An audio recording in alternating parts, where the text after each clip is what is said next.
They are only concerned with upholding their own lucidity, their own illusionary nature. They're making their reality the only reality that counts, and their force field bats other people out the way. Hi guys, how's it going? Welcome to Going Dotty. I'm Tracy again, and in this video within the ego series, we're going to look into how egos create. So let's crack into it.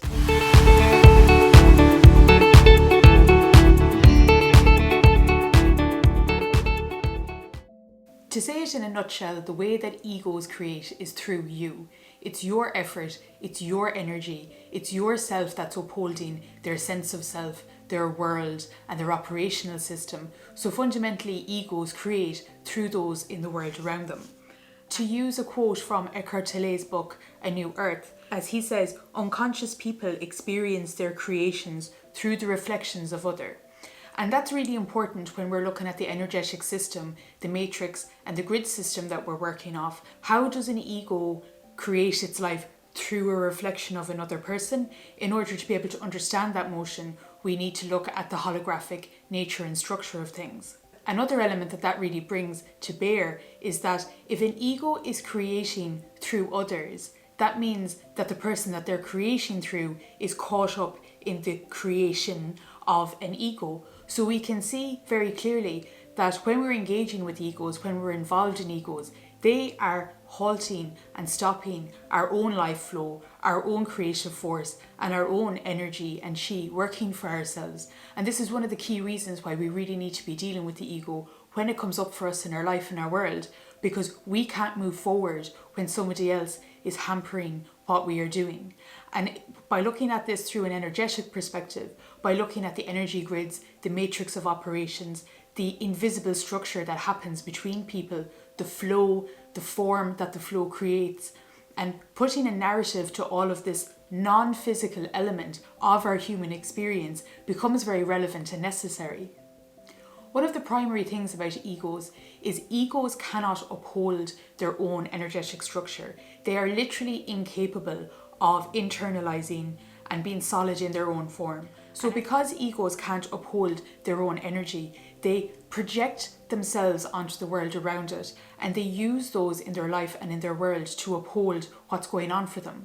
It's like they use the membrane of the other people in their world as the wall that they can lean on, and they pull from that wall the energy that they are seeking. We all know how difficult it is when somebody is using their magnetism on us, when somebody is pressurizing us, when somebody places their force field around us and can be very successful in eliciting from our system the response that it is that they want, and how empty an experience that is, because it doesn't matter how much you do for an ego, it doesn't matter how much you give to an ego, it's never going to fulfill them, it's never going to be enough.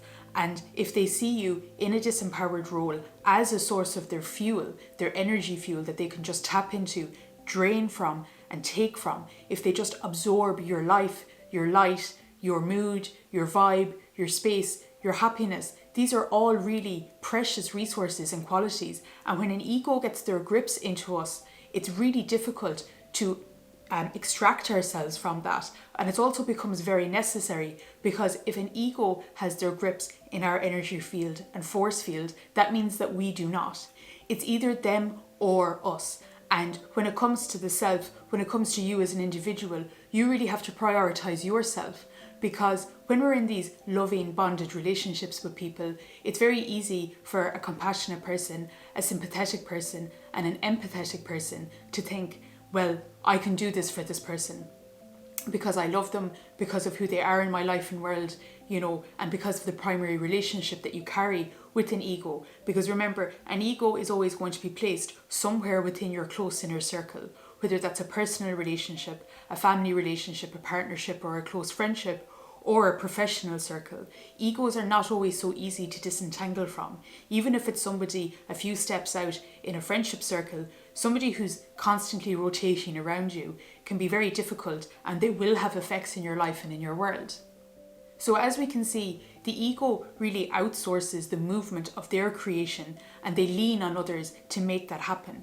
So as mentioned, they see others as extensions of the self. They try to control those extensions of the self. They treat you in a very dehumanizing manner, and they use you essentially for fuel.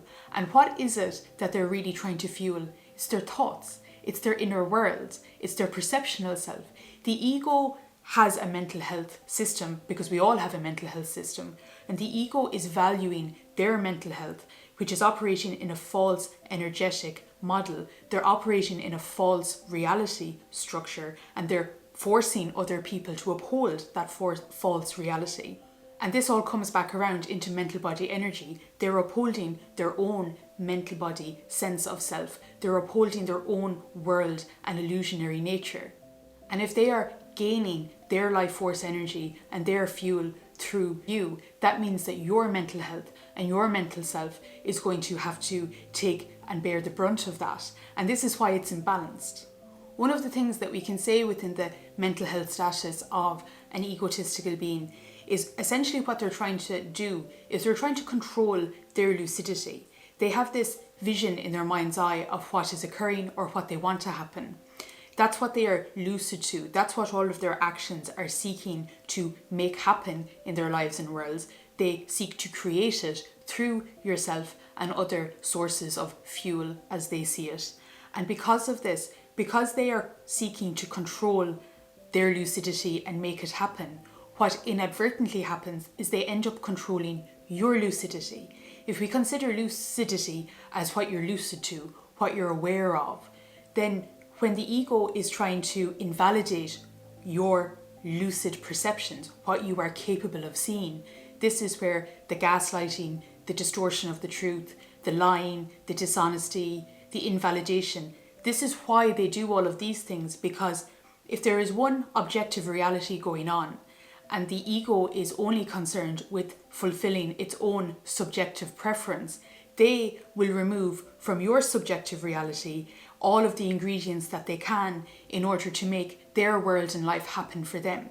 They do whatever it is that they want to do. They don't care about other people or the effects that they're having on others. They are only concerned with upholding their own lucidity, their own illusionary nature. They're making their reality the only reality that counts, and their force field bats other people out the way. And it really is quite phenomenal to consider that all of this happens within the self. This is all happening from the inner self, the inner perception of a person, how they see themselves as living in the world, what they see as valid to be doing and manifesting in real life world and times with other people. And that just goes to show the power of the mind. You know, egos will really place an awful lot of pressure on small innocuous points within a story and a narrative. They'll do anything to shine their light on a situation and highlight that which is important for them.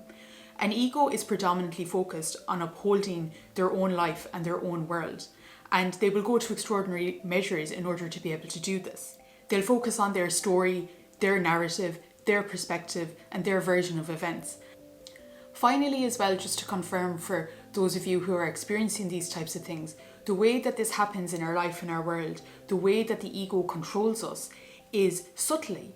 You know, it's through eye contact, it's through their tone of voice, it's through body language displays and all of this subtle nature, as well as the effect that they have on our intuitive form. So intuitively, we can feel their force field, we can feel their intentions, we can feel the thoughts that they're carrying with them and towards us. And when we're not very solid and secure in our intuitive form and nature, it can be very difficult to understand, why do I feel like this? Why do I think that? Where has that thought come from? And our intuition is like our 5 invisible senses. You know, just as we have the 5 senses for our physical body and form, we have a corresponding 5 intuitive senses for the invisible element of our nature to navigate our spiritual form and our psyche. And again, there's going to be an intuitive series coming up as well that is going to interfeed within this to provide you the tools that you need to be able to deal with what's going on, to be able to understand what's going on, and really the coming into consciousness of all of this stuff, becoming lucid of what's going on within your life and in your world is extremely important. But the other side of that is the real world application, the day-on-day work of actually working through this. And that is a process of becoming conscious within the system and structure, overlaying what you are conscious of with the new element of things that you want to be coming in, and so on and so following. So again, in another video, we deal with and we look through how to actually recondition yourself, how to actually heal your conscious structure, how to heal your emotional feminine structure, and how to work with your spiritual body and your energetic nature. These are all the themes and the topics that we want to be working on and working through in the Going Dotty system. And I hope you find this useful, I hope you find this of value, and I hope some bits of it come to you in the long run and really provide you the tools that you need to be getting through this process and this system at this time. Thanks so much for joining me today. I really have appreciated you taking your time, energy and effort to be here with me. Please like the video, please subscribe, please leave a comment underneath and guide and direct me in where you'd like to go next. What do you want to know more about? Where would you like this to go afterwards? And I'll do my best to fulfill that. So join me again, and thanks again for your time.